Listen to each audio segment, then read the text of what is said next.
The playoffs are all set. We have our 12 teams. And I just got to say the first thing that comes into my mind. Congratulations. Congratulations to the Arizona State Sun Devils. This is a team that unexpectedly made me so proud this year. Kenny Dillingham, the fact that this guy is a year older than me and what he's doing with this program is just, oh my goodness. I mean, it's hard not to like the guy. I like his passion. I like how he uplifts his players. And now Avery, they're sitting here as the Big 12 champions and are number four on the rankings.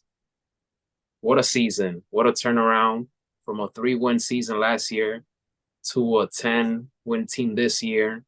They got the Big 12 title over Iowa State. I did not expect the domination, No, that especially that second half. that game was pure domination. I think Arizona State saw how Army and Boise State played the night before, and they said, you know what? We're just going to go out there and run them over and see how this works in their favor. And it literally did work in their favor. They were ranked 15th going into the Big 12 championship. They won their game decisively over Iowa State.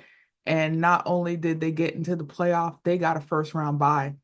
And I think it's well deserved. They'll play in the Peach Bowl against the winner of, I believe it is Clemson and Texas, which could be an interesting game for either team, considering how Clemson got in. But the Arizona State Sun Devils, I mean that's probably, I think, the best team to get in my opinion, like you said, for a team that was predicted to finish last in Big 12 play. And they're sitting as Big 12 championships. And you're correct. When you have a head coach that lifts up their players, that creates a team aspect in all facets of the game and it works in their favor. There you go. There you go. Cam Scatterbull. Cam Scatterbull, that man, he's tough to bring down. He is tough to bring down. He reminds me of Marshawn Lynch. He's very tough. But I like him. I mean, this group is just phenomenal, and I wish them nothing but the best. Georgia, Texas. Texas Longhorns. I'm not ashamed to say it. I believe they were a little too loyal to Quinn Ewers in this game. I like Quinn Ewers. He's going to be in the NFL very soon. Like him, very talented, but they were too loyal to him. I wanted to see a little bit more of Arch Manning in this game. I knew that something wasn't right with Texas in that first half. I tuned into the game when it was late in the second quarter, and I see that I believe it was late second quarter, they were up just by 6 points. But if you look at their stats, they were basically dominating Georgia. And even the commentators were saying it that they're basically saying, like, yo, if you're Georgia, you got to be fortunate that you only down by 6. Because Texas, if they would have played the cards right, they they could have dominated that first half. You're But they right. dropped the ball. That's what Yeah, happened with Texas. They I dropped the ball. I absolutely agree with you because when I tuned into the game was 6-3. So I'm like, okay, I can understand maybe you're a bit rusty. Both sides, they're trying to still figure each team out, but these teams have played before. So watching the game, I completely agree with you, especially once Carson Beck was taken out. I thought that was literally going to be it for Georgia. When Carson Beck got injured, I thought Texas was going to take advantage of it. And I know we mentioned it in our preview of the Georgia Texas game. If Q Edwards struggles, look to see Archie Manning to come in. And I agree with you. They should have put Archie Manning in to kind of, for lack of a better term, just put the dagger in Georgia. Because the fact that Georgia is the SEC champion by a field goal is is that literally doesn't make any sense. Of all the games this weekend, that's probably the one game that doesn't make any sense because Texas was all over Georgia. Texas had that game, and it's weird to say that they downplayed Georgia and it ended up costing them not only a first round bye, but an SEC championship. So let's see how this affects them. They do get the home game against Clemson, but I think they now need to reevaluate their play, especially after losing to Georgia twice.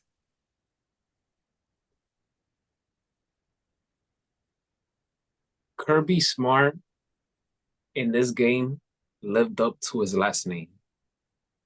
He pulled all the right buttons that he can pull. One of my favorite plays that Georgia did in this game was the fake punt. The fake punt was one of my favorite plays that I saw. For Kirby Smart to pull that strategy in a big game like the SEC title game, and the fact that they executed that play, that was genius. That was genius. And I got to give credit to the backup quarterback Stockton, not John Stockton, even though that's the famous last name in sports, John Stockton. But Stockton, he didn't play with fear. I didn't see a kid that was in fear in this game. Yes, he made some mistakes, but I saw a kid that also used his legs when he needed to. But I feel that, in my opinion, Kirby Smart's coaching won this game. That, alongside with Texas dropping the ball. I But I agree got to with give you. credit, Oh, Kirby yeah. Smart. He pulled a lot of good strings in this game. But if you're Texas, that's like in your head, you got to be thinking, come on, like we could beat these guys. Oh, But yeah. you dropped the ball. That's the best way to I put it. I You agree with dropped the you, ball. especially after the Georgia Tech Georgia game.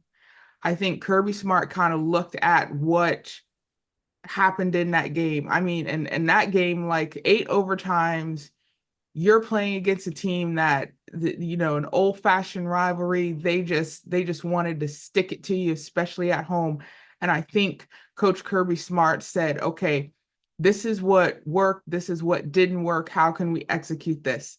And losing Carson Beck, I think like any backup quarterback, you're supposed to be prepared when your number gets called. And Stockton did that, and you are correct. He played with no fear. It's like when he needed to do what he needed to do, it worked. And I agree with you. I'm like, sometimes you have to be, when you say like play without fear, be a bit fearless. Kirby Smart did that as well.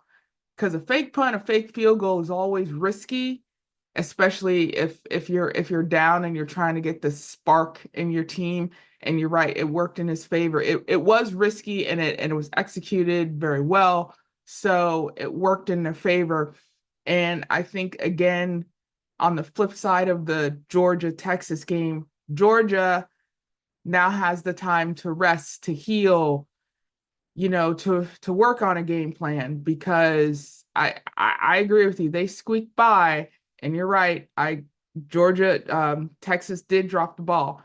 So Georgia now is sitting pretty as an SEC champion. And how is this still going to work in their favor when it comes for their bowl game? Because, they're playing in the Sugar Bowl, which is not far from Atlanta.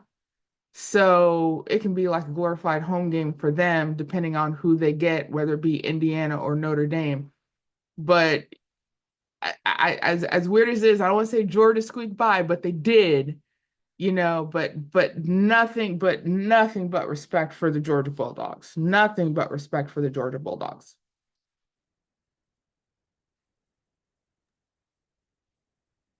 Clemson outlast SMU.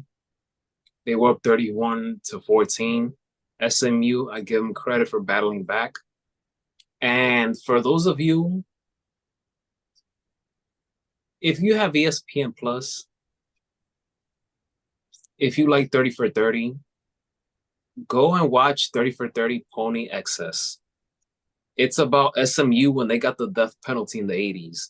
That cost them 2 seasons. It took them a long time for them to get back into a serious program to compete. And look where SMU is today. What a season they've had this year. They came so close to get that ACC title, but Clemson, terrific drive at the end, settled for a field goal to win the game. Even though I feel like game-winning field goals are anticlimactic in my opinion, but the way Clemson rallied in that drive to put themselves in the position to win was remarkable. What a finish to an ACC title game. It was one of those games where I wouldn't be mad if either or teams win. But again, I am happy for both teams, but I'm especially happy for SMU for how long they've come, especially after that death penalty in the 80s. That's another team that no one saw coming this year. Yeah. And they thrived. Oh yeah, absolutely. This year, we talked about it as far as, those surprise schools that are getting the recognition because of their great play. We mentioned it early with Pitt. James Madison was undefeated for a little bit. Syracuse was pushing in there. And then here comes SMU. And like we said, when you're a team it's everything's going for you right now, you sometimes just have to sit back, let everybody else do the talking, and then you do your talking on the field. And one thing I mentioned, if there was one game that was probably going to be like the telltale for this college playoff, it was going to be the SMU Clemson game. And it worked in Clemson's favor. Not only did it work in Clemson's favor, it got them in. It didn't get them the bye, but it got them in. And the fact that even though SMU lost, is still in the playoff, I think that was a good move. I think that was a good move because SMU has played very, very good football this year. And I think their SEC title game, also getting another chance in the playoff. They're going to play Penn State. You look at this bracket and you see these interesting games with these teams where surprises can happen. And I love a surprise. I love surprises in college sports. And we've seen it in college basketball. We see it every year. We kind of hope for it every year. Now with the college playoff bracket, some of the games you're like, I don't know. This is probably going to be a blowout. But like we said, this is the first year. They're still going to iron out all the wrinkles. How are we going to look at this, 3 or 4 years from now? But even though SMU lost, them coming back from behind, I think SMU could have went for the dagger as well. But you got to give it up to Clemson to hang in there, get that ACC title, and believe it or not, let's go ahead and talk about it. Clemson winning, and I did mention it. It knocked Alabama and Miami out, but SMU could have helped Miami get in, which would have been very good for their program. But I agree with you. SMU has nothing to be ashamed of. Nothing to be ashamed of. ACC title game, a good game. They're in the playoff. I mean, this is good for any program. And same thing with like Arizona State, Boise State, all these teams that were vying to get into it. I think there are a lot of schools this year where even with the playoff kind of in the back of their mind, their seasons just worked really well where they get that recognition, and just like we said, Arizona State, SMU, it has worked in their favor, and not only worked in their favor, they're in the college playoff because of it.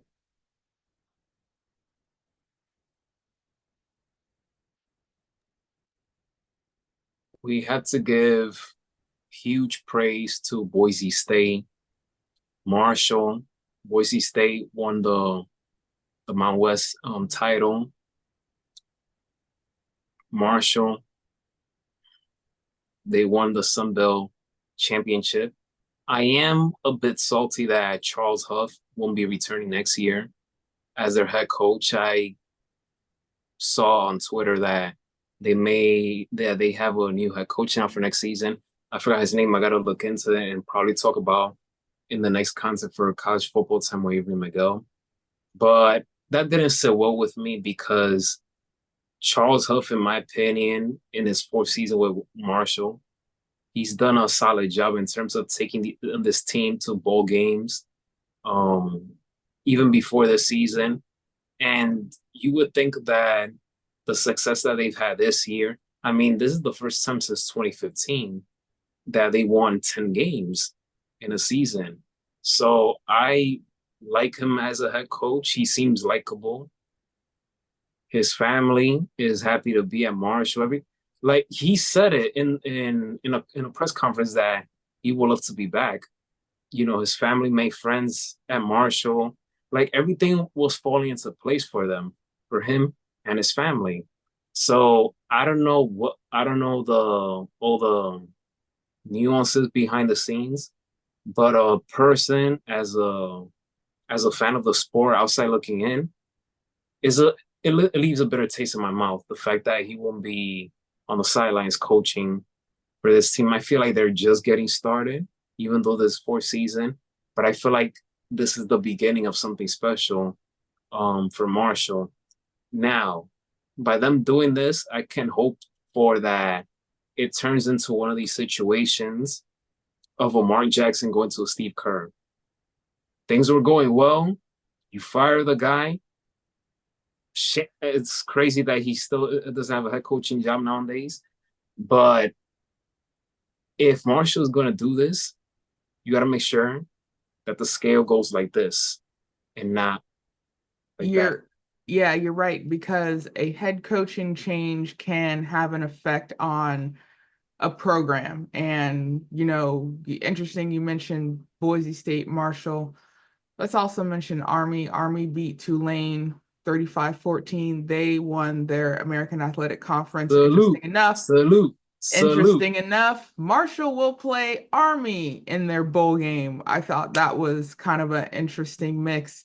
But first off, yeah, when you have a coaching change, you hope that the program, that whoever is coming in for the program knows what is working for the program, and even if they need to make tweaks to the program, it will still work in their favor. Because I agree with you. Marshall, the school's history, what is working for them right now, you hope that it just continues to be an upward slope for the program. Going to Boise State, they have a Heisman finalist in Ashton Jeanty, and he did an amazing job playing Friday night. Boise State winning Mountain West, they also get the bye. Also, if you want to look at history, Boise State they're going to play their game in the Fiesta Bowl. And I think that is probably a great bowl for them to still showcase the fact that they can be a great football team to just surprise everybody. The 2007 Fiesta Bowl, Boise State, Oklahoma, is still probably one of the best bowl games in college history. So Boise State going back to Arizona to, continue that surprising everyone, that drive to work for a national championship, and for them to do it at the Fiesta Bowl and it work in their favor, we'll see, because they are going to play the winner of SMU and Penn State. Either game could be amazing for that program, either program, in fact. But I mean, over this weekend, the games that were played, the programs that have shined, teams that were in championship games that you didn't think they would be in. It was a great weekend for football. And as a fan, we wanted other teams to win. We kind of speculated how it was going to work in their favor. But overall, I mean, I'm I'm happy with how this first year of the 12 team playoff bracket has has come about. And like I said, you had other teams that have, the opportunity, but this is just the first year. Can't make everybody happy, but all in all, I think this is just the beginning of what the future is going to look like for college football. And other schools looking at this, I think they now have an idea of what they need to do for the future, not just the recruiting class, not just, you know, players going into transfer portal. I think this is now an all-encompassing aspect of college football that needs to be looked at from all sides now.